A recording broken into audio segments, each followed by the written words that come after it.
guys, today I'm going to show you guys how to do drop-offs just like that.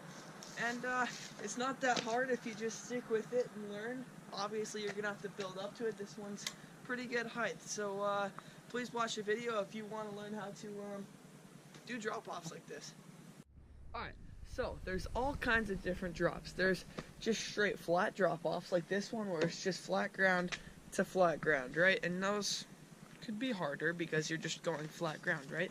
And then there's this kind, right, where it's just like something flat onto a sloped surface, kind of like this here. It just kind of slopes down. That can make an easier landing, all kinds of different options for you there.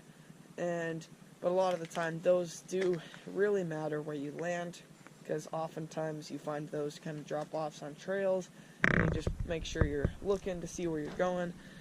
And then of course, there's all kinds of other drop-offs. I'm going to run you through some other ones real quick. Alright, here's another one I would consider a drop-off. You got a wooden ramp kind of leading up to a steep surface. That could be considered a drop-off. I don't know if you guys are subscribed to my YouTube channel.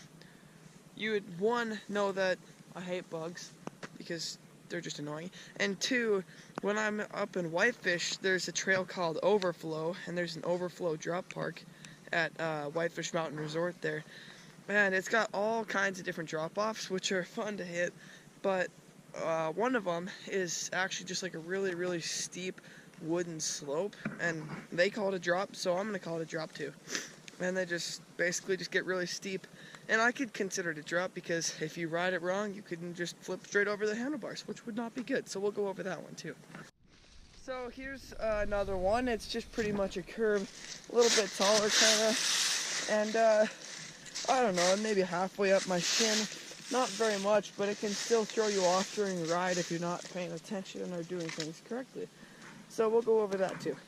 Alright, so here's the curve, and you could just roll straight off of it, and especially if you're mountain biking going fast, that'll just be a smooth drop off. You won't even really have to worry about it. But if you really wanted to get into it, you would drop off of this. There's two different ways. You can pretty much just wheelie off the edge. You can wheelie off the edge, and whenever you drop off, you want your back wheel to hit before your front wheel. So that's what that would look like. It's just a little bit of a wheelie off the edge. You have to kind of hold it though. You can't just do a quick wheelie and then fall off because your front tire will hit first and it'll be uncomfortable. So you really want to make sure that you are going and you wheelie, and you want to wheelie long enough for the back wheel to fall off, and then you continue. So this is really important. I really recommend learning this type right now, and don't wait till the bigger drop-offs. You need to go to these smaller ones, wheelie off the edge a little bit until your back tire comes off, and then just kind of keep leaning backward, because if you're leaning forward, even though you're wheeling, your front tire's going to hit first, and if that's a big drop-off, you're going to buckle your wrist and just slam into your handlebars. So I just really recommend that you are leaning back and that you get that good wheelie so your back wheel lands first. Just make sure you do that and get good at it. So here it is one more time. I'll just wheelie and lean backwards until that back wheel comes off. Alright, so here's this one again. So for this one, obviously it's a skinny beam, so you got to make sure your run up is good. If your run up isn't good or anything like that, there's any obstacles, it could be hard to get up on there. And then on this type, obviously it's a little bit, it's not super sturdy, so don't trust jumps like this all the time. But you can pretty much just roll off of some of these. But we'll just say it's too steep for you to roll off of. Let's just say like you were gonna hit your cassette right there. You're gonna hit your sprocket. That's what's called. You're gonna hit your sprocket on there, and then it's gonna get stuck, and then you're just gonna flip over. Not a good scenario, right? So. And of course you've got the jump down there, and if you don't have enough speed, that's just not going to be fun, right? So you just really got to make sure that your run up is smooth. You go on it, you lean back. Of course, I don't have any brakes because I'm trying to learn a new trick that brakes are very not useful for. So that was a bad example, but I was just kind of showing you how to lean back. Normally you'd have way more speed. You're gonna get the full lean back so your back tire can touch first or pretty much at the same time. And then you just really want to make sure you don't do what I just did and pop that little wheelie and then have it come down and just lose all your momentum and wreck. So we're gonna do it in full speed here, and then I'm gonna go down and hit the little jump. You guys probably can't see it very well, but there's a nice little jump there. So we're gonna hit that too.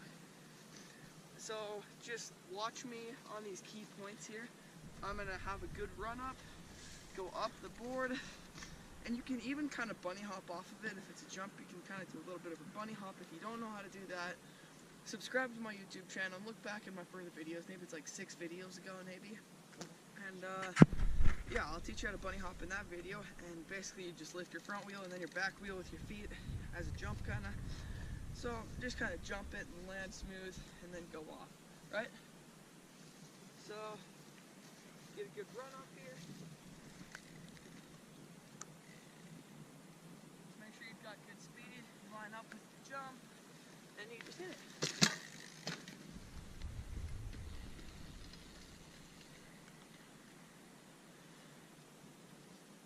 Alright, so here's the last 2 drop-offs. We're going to work from smallest to biggest. So we've got this one, right? So this one, we can have a moderate amount of speed and then just jump off, kind of, right? Bugs. Gotta hate bugs. But you can just jump off onto the ground. This is slanted, so just do that. And if you've got too much speed or whatever, hit your brakes, whatever, do what you feel comfortable. The only thing I recommend is if you're going to do it, make sure you do it in the right spot. If I were to go drop off right here and my back tire were to hit and hit my front wheel forward or whatever, screw all that up, you could end up doing this and you could actually just hit your sprocket just like on the last one. All kinds of things just like that. On this one, if you've got enough speed, you can just pop a little bit of a manual or a bunny hop off the end, land it, and then there's just like a little bit of a curb, manual that, and you'll be good. So that's that one. Pretty easy. And then you've gotten all those drop-offs and you're trying to find other drop-offs. You found a big one. Looks pretty scary. It's a little bit taller than your BMX bike. Maybe 3.5 to 4 feet tall. Probably 3.5. Doesn't look like much. You get up on top, you look down. It's scary, man. You don't know what you're gonna do. And I guess really all I can say for that is just full send. You know, you just gotta ride and tell yourself you're gonna be okay. If you wreck, you wreck.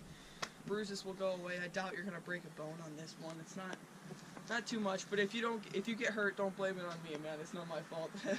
But I guess really, I'm just gonna emphasize the point.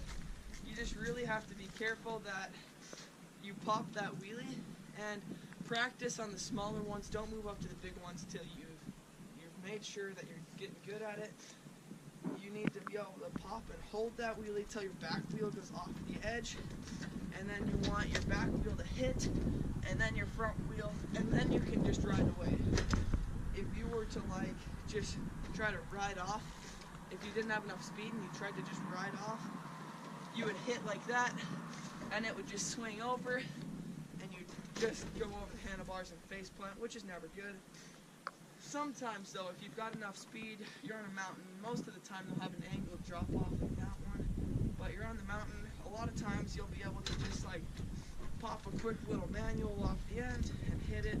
Of course, all kinds of drop offs have different run-ups, different landing areas. The jump itself is different. All kind of stuff like that. So just be really, really careful what you're doing. If you're doing this for the first time, just be very careful that that when you land carefully with your wrist. You don't want your wrist to be too far back, or you're going to slam your wrist down and you could break your wrist backward or something, which wouldn't be good at all. All your body weight just going straight on your wrist. Same thing for your feet. You don't want your feet too far forward. You could like break your foot or snap your Achilles tendon, which is that one that runs up the back of your foot there. I just be really, really careful. All different kind of things can happen in all different situations. So with that, let's just hit it a couple times and show you guys how I do it. So I don't use very much speed for this drop off. I do on a mountain bike, but of course it's a BMX bike, so I go a little bit slower and I wheelie up the edge. So just a little bit slower, come up to the edge, wheelie. Back wheel before front wheel. You see how I did that? Nice and cushiony, leaning backwards so I can get that smooth landing back to the front, and then just carefully ride away, right? You just gotta be really careful. Of course, you're not gonna have a scenario like this really anytime when you're mountain biking, just a flat drop off like that. It's mostly just kind of a cool drop off to show your friend, like, hey guys, guess what I can do now? So, I mean, it's not really a scenario that you're gonna come up on a couple times, but well, I'll show you it 2 more times and we'll see how that goes. So just ride up, nice and slow, come off the end, back before front, alright? Pull up, nice and slow, make sure everything's out of the way too, make sure you've got a good landing. Just roll up, and off. And then the other very last thing that I would say is that a lot of times if you're running too low air pressure in your tires, you can end up getting a pinch flat, which is just when your rim goes all the way and touches the ground and just pinches your tube. The rim pinches the tube and just pops it, so you could get a pinch flat. So be careful when you're out on the trail with doing this kind of stuff. I mean, it always sucks to get a flat when you're out on a trail and you gotta walk back. Not fun. So with that, I guess I hope you guys learned something new in this video. I hope you guys subscribe to my YouTube channel, of course, trying to get that 100 subscriber mark, and that'd be nice. And also feel free to leave comments, any questions, ideas for my future videos, and leave a like. Alright, I'll see you guys next time.